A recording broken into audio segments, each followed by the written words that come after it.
Hello বন্ধুরা। তো তোমরা সারা জীবন অন্যদের দিকে না তাকিয়ে নিজের দিকে তাকাও। তো নিজের দিকে তাকালে কি হবে, তাহলে তোমরা বুঝতে পারবে সঠিক কোনটা ভুল কোনটা। আর ভালো ভালো করে তোমরা ভিডিওগুলো দেখতে থাকো, যে ভিডিওগুলো দেখলে তোমরা সবসময় নিজেদের মধ্যে কিছু ইমপ্রেস জিনিসটা পাবে। দেখো, ধরো তোমরা অন্য কিছু করছো বা অন্য কিছু ভিডিও বানাচ্ছো, সেই ভিডিও বানাতে গেলে তোমাদের তো একটু খরচা তো হচ্ছেই বা একটু তো কষ্ট হচ্ছেই। তো সেই কষ্টগুলো যদি তোমাদেরকে যদি কম মনে হয়, তাহলে তো সেটা হলে হবে না, না?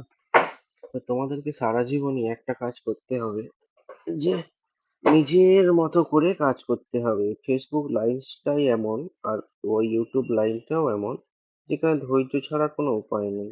তো ধৈর্য ধরতে হবে, ধৈর্য নিয়ে কাজ করতে হবে, তবেই কিন্তু এটা করা সম্ভব। আর আমাদের তো গ্রামের বাড়ি, গ্রামের বাড়িতে ছোট্ট একটা চুলোর মধ্যে আমরা রান্না করি, একটা ছোট্ট গ্যাসের মধ্যে। তো তোমরা দেখতেই পাচ্ছ আমাদের ছোট্ট একটা রান্নাঘর, রান্নাঘরের মধ্যেই রান্না হচ্ছে সবকিছু। আর একটা কথা বলে রাখি তোমাদের সবাইকে, যখনই কোনোদিন কোনো ভিডিও দেখছো যে এই এত বড়, ও অত বড়, এর এত লাইক পাচ্ছে, ও এত লাইক পাচ্ছে, সেই দিকে বেশি মন দেবে না। তো কেননা তোমরা যদি সেদিকে বেশি মন দাও, তাহলে তোমরা উইকনেস হয়ে যাবে। তো নিজের প্রতি একটু ভরসা রাখো, ধৈর্য রাখো, দেখবে নিশ্চয়ই একদিন না একদিন তোমরা নিশ্চয়ই সফল হবে। ইনফ্যাক্ট আমিও ধরে আছি ওরকম ধৈর্য, যাতে আমিও হতে পারি, তাই না?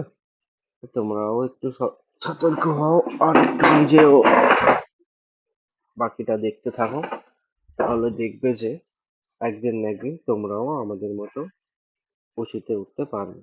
ওকে, থ্যাংক ইউ। ভিডিওটা ভালো লাগলে লাইক, শেয়ার, কমেন্ট করতে ভুলো না যেন।